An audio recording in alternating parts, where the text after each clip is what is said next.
My name's Johnny Ould, and I'm the eldest old person living with the Windsor Magic Circle, Ring 116. I got my little friend here to help me out. She's a mini Wawa, and as smallest dog in the world, you know. Anyway, I'm married and I have a lovely wife. Her name is Nancy Lee, and she comes from a magical family.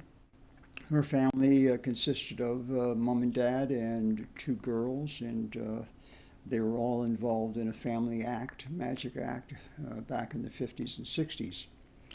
And I met her through her father, just by accident, and we hit it off very well. And 50 some years later, we're still going. Around age 6, I attended our church Christmas party, which had a magician at it. His name was Johnny Ould.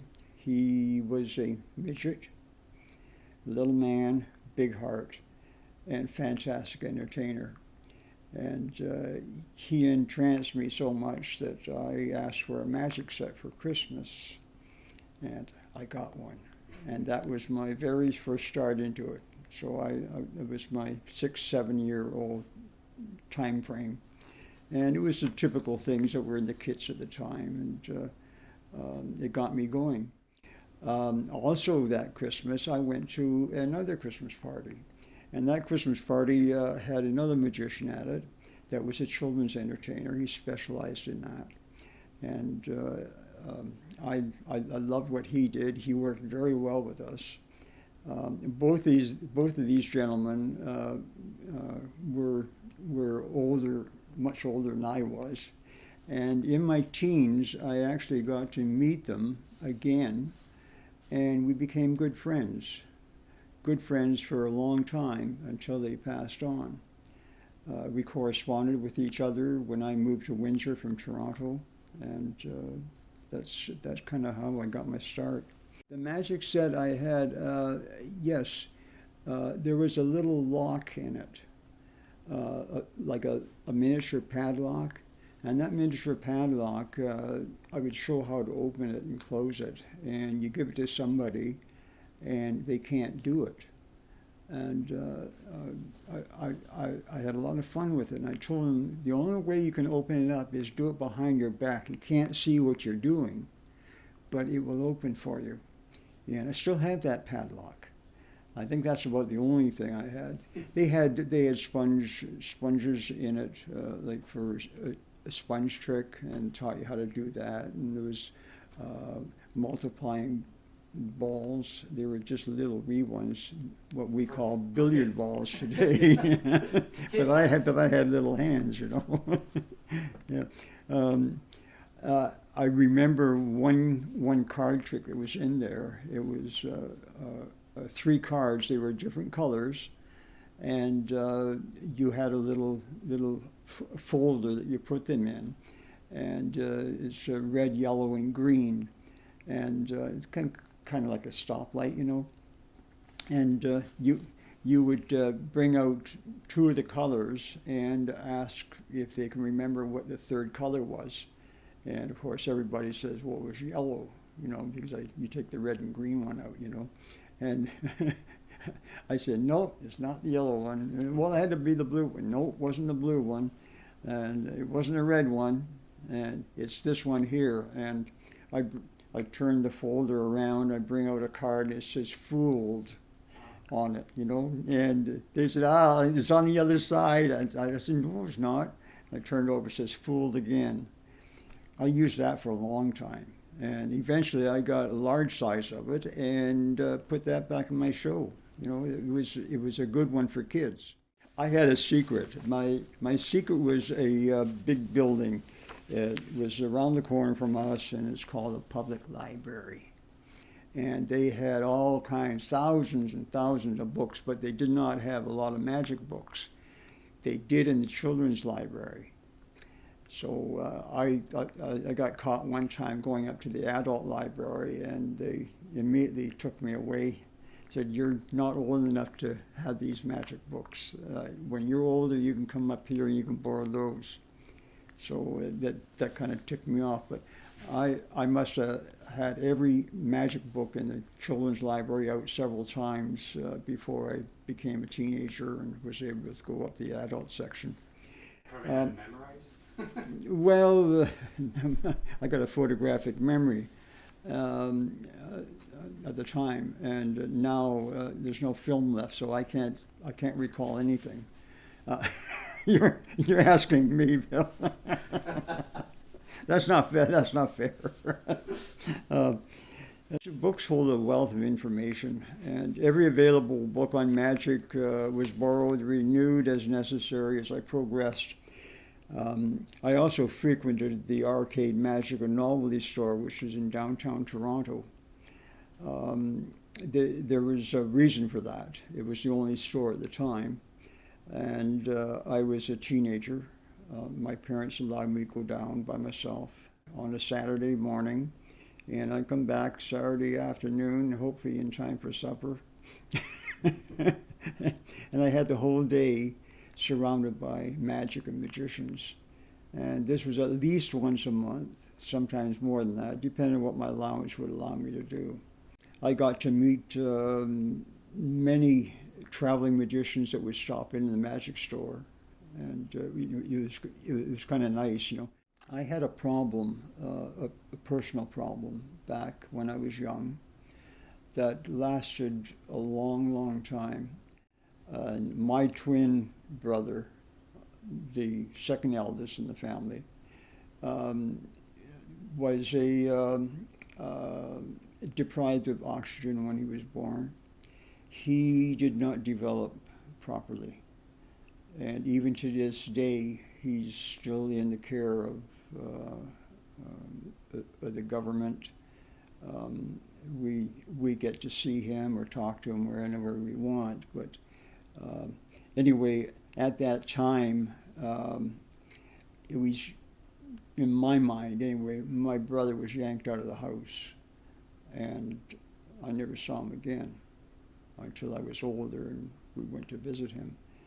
But it's started something in me that made me stutter. And I stuttered so badly I could speak maybe one or two words without stuttering. And this carried on through until I was age 35. Through the medium of magic, I think that helped me tremendously in getting over the stammering problem. Don't get me wrong, my parents tried everything. They sent me to elocution lessons and that sort of thing. But magic did its thing with me.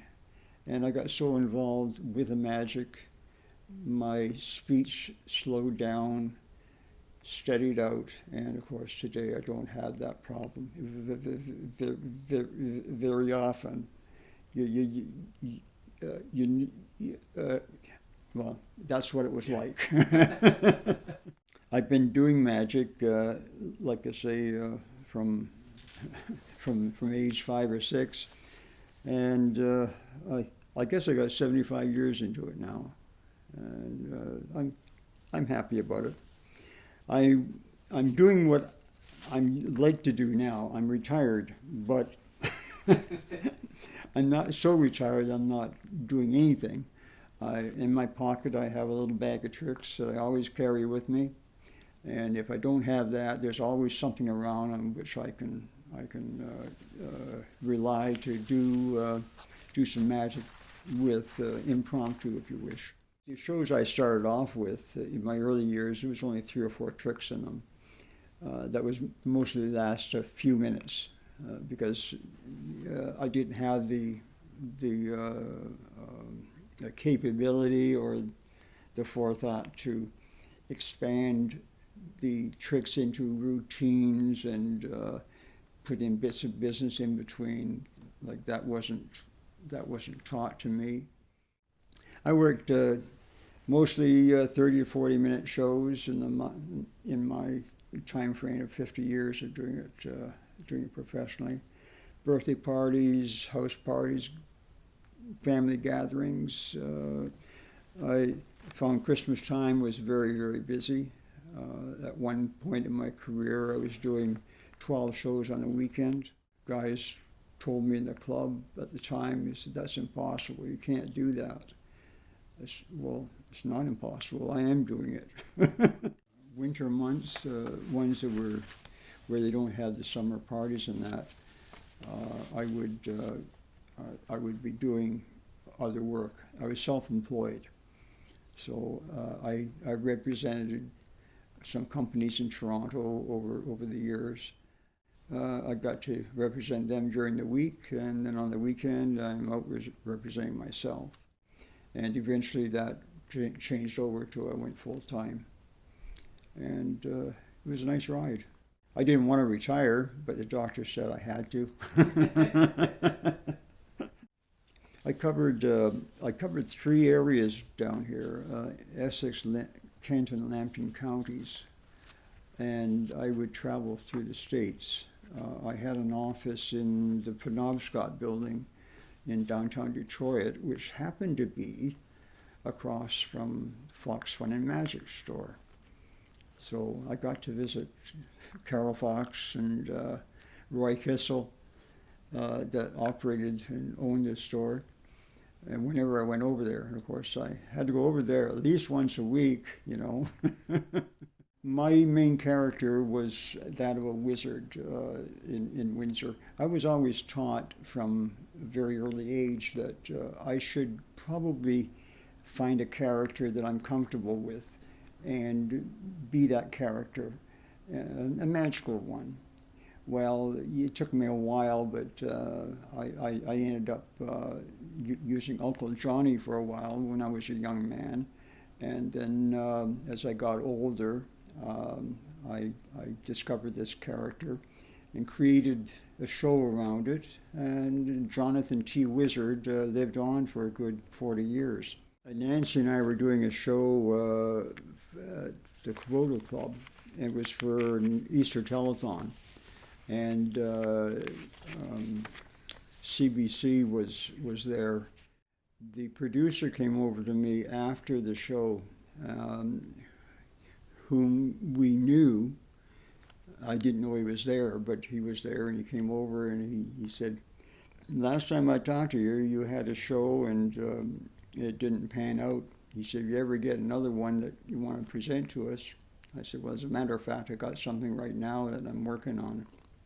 I told him about it, and it was a miniature set that I was going to go house to house with. And it was just a suitcase that opened up into a castle, and I worked the magic out of the castle. And he liked the idea. He says, "Can I come and see it?" I said, "Sure." I said, "When do you want?" He says, "How about tomorrow?" Yes.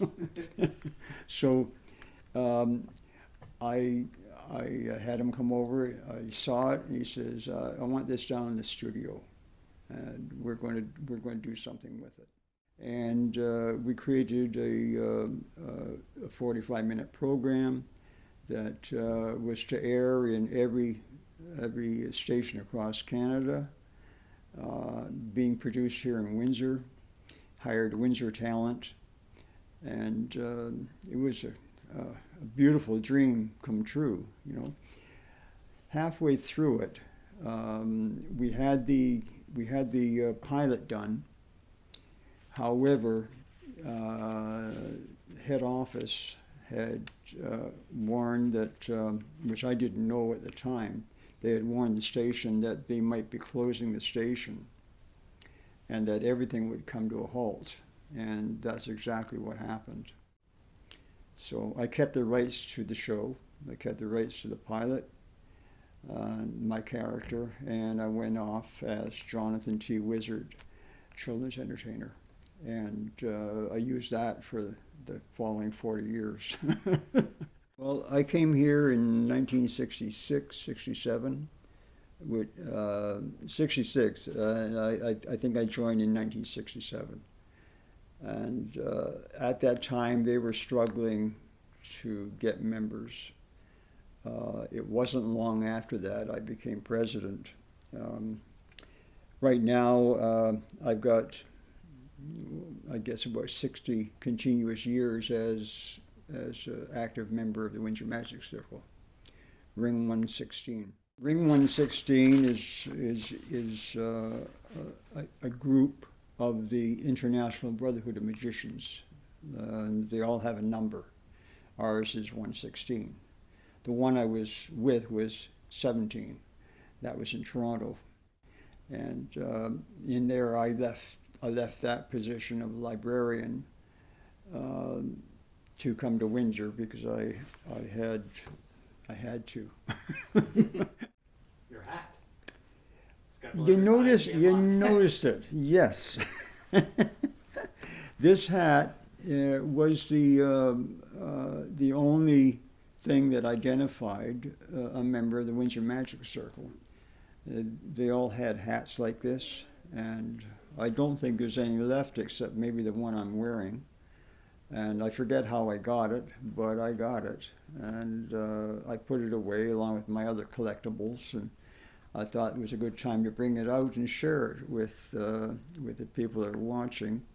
And I think some of the club members may remember me wearing it at one time or another. It's a treasure to me, and I enjoy wearing a hat. It kind of sets you aside from other magicians. That's why magicians in the past wore a top hat. My greatest accomplishment so far as a magician, as I said, I became president for several terms running, and I got a lot of new members in the club. I was fortunate in having material that I could share. I approached the Windsor Board of Education and St. Clair College to offer a magic course for children and adults, and they bought it. I ended up for several years teaching magic to children. The influence I had was such that quite a few of these students continued on and came into the Windsor Magic Circle. Our president right now, Brad Toulouse, was one of them. Jason Byrne is another one. Jason ended up doing dove work, which he learned from one of our presidents, Jerry Denowith. And Jerry taught him all he knew, and with all this information and experience and the exceptional rehearsals that Jason used to do, he moved on and down to Las Vegas, and he's still there. He's very successful, and we're very proud of him. Well, first of all, Johnny Ould, he's the one that entertained at our church. And Bruce Posgate was another one, and he entertained at my grandfather's lodge, a Masonic lodge, and I got to go to that Christmas party. And both of these gentlemen influenced me quite a bit, and they became close friends. They weren't the only ones. Jimmy Lake was another one. He was a magic minister, I guess you would call him. He taught me a different aspect of magic, magic that has a biblical message to it.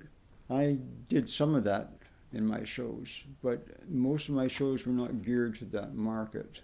Sid Lorraine, he was known as a chatterbox, and man, you laughed from the first time you opened his mouth until he left the room. It was just hilarious. He was a good influence to me, a very good friend.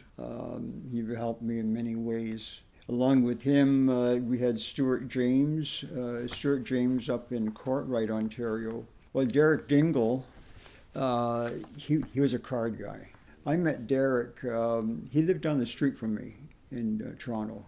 Not a whole number of blocks, it was walking distance.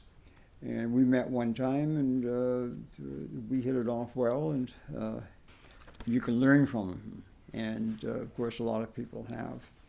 He went on to become very famous. Doug Henning, his mother and my mother knew each other through a church group. They discussed about their kids, you know. Mrs. Henning said, "Oh, but my son Doug, he performs magic, and we support him." And my mother said, "Well, so does my son." So we got to meet. We became good friends. When he was performing, I would try and get out to see him. We went to the club meeting, and it was his night to perform for his entrance into the Hat and Rabbit Club. One of the tricks that he did is he picked up a cane, and it turned into a boa constrictor snake live. It threw the whole club into hysterics. I mean, never expected that from anybody, let alone a newcomer, you know. But that's the type of a guy Doug was. He was a good friend. The one fellow in the club that helped me the most was a fellow named Joe Copeland. He was a Scottish magician. And I was performing for ammunition manufacturer that was in Long Branch, Ontario. I was doing their Christmas party, and he came up after and congratulated me on the show, and he says, "You did a very good show, Johnny." And I had not too much knowledge about magic other than what I got out of books. So he invited me down to his apartment one evening, and he went through a lot of his equipment. He says, "You go to high school?" I said, "Yeah." He says, "Do they have a talent contest or a talent show or anything like that?" I said, "Yeah." He said, "Well, how about we set up a show, and I'll provide the equipment. I'll teach you how to use it." He gave me this opportunity to put on this show. I had 2 costumed assistants. The show went over very well. And I think that was the first big stage show that I ever did. And it was through him that I guess he got me out of this small package stuff, you know. Other ones, Randy Zwingy, who is known as the Amazing Randy. Randy was a frequent visitor to Harry and Sophia Smith's arcade magic store. And one Saturday we were down there, and all us young guys were in there showing each other stuff and so on. He was there, he was watching. He said, "I got a great idea." He said, "I just got this new movie camera." He said, "I'd like to take movies of you guys." He said, "I'm going to go outside and set up, and you come out one at a time and do a quick trick for me." And he made a movie out of this. We never saw it at the time or heard about it afterwards, but many decades later, a friend of mine stopped by the house, and he says, "Guess what I got? I got to show you something." We put it on the recorder, and holy cool, all my friends from that day were coming out one at a time doing a magic trick, and I came out, I was into cards at the time, and I came out and did some card fans and so on, all on this video. I never got a copy of it. I wish I had.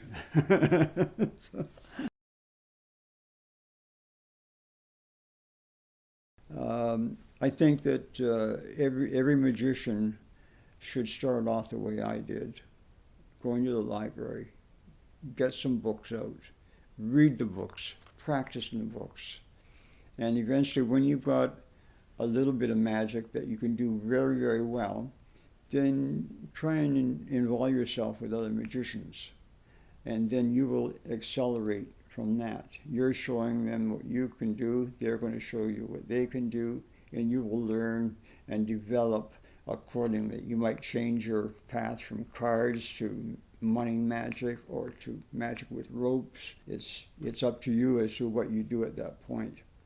I have a signature trick that I created that was in every show I did.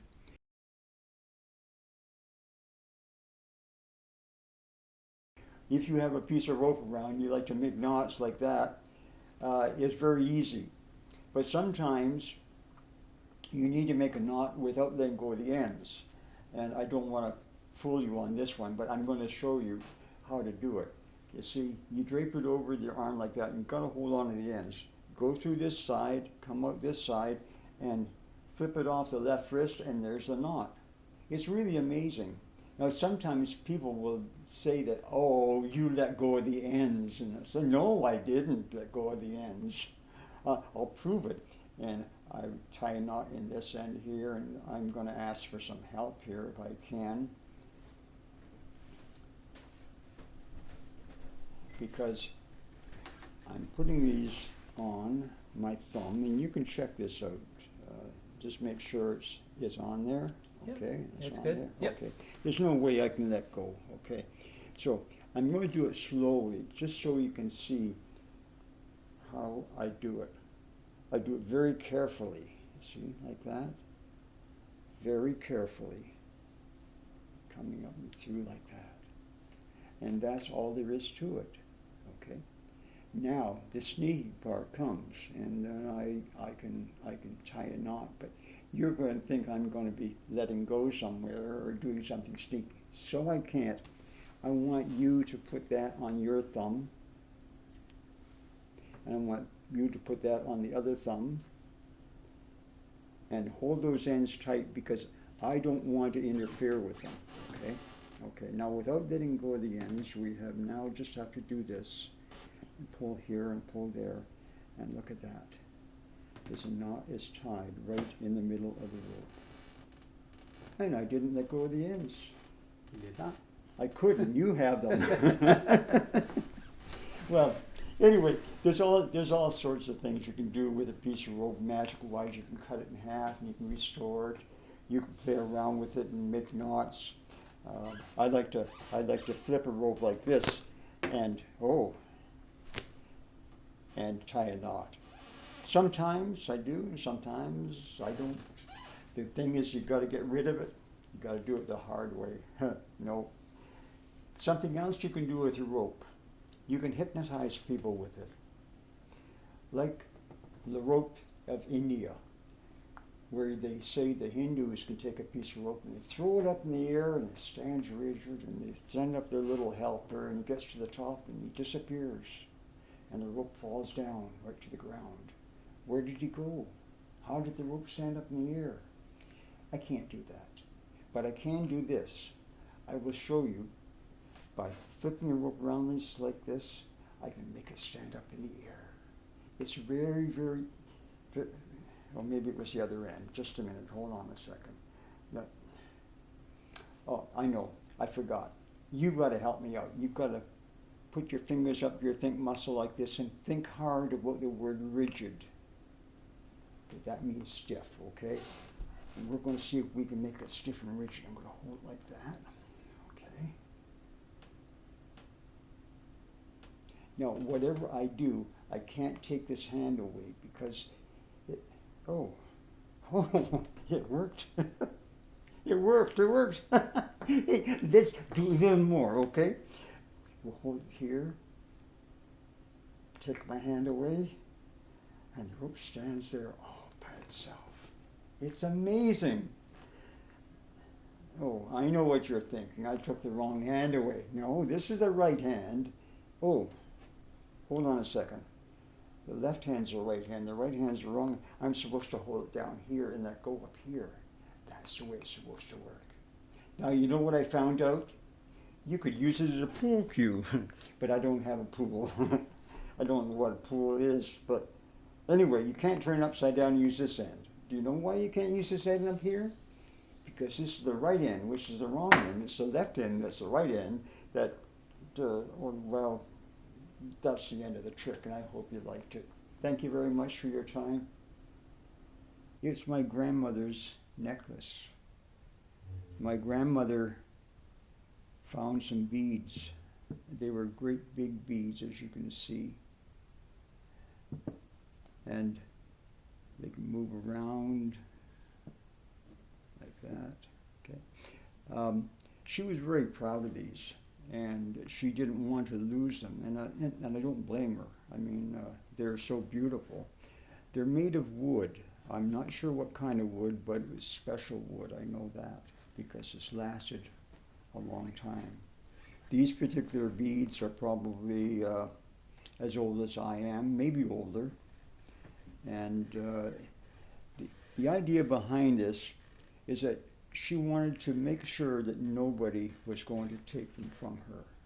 So she would tie a knot in the necklace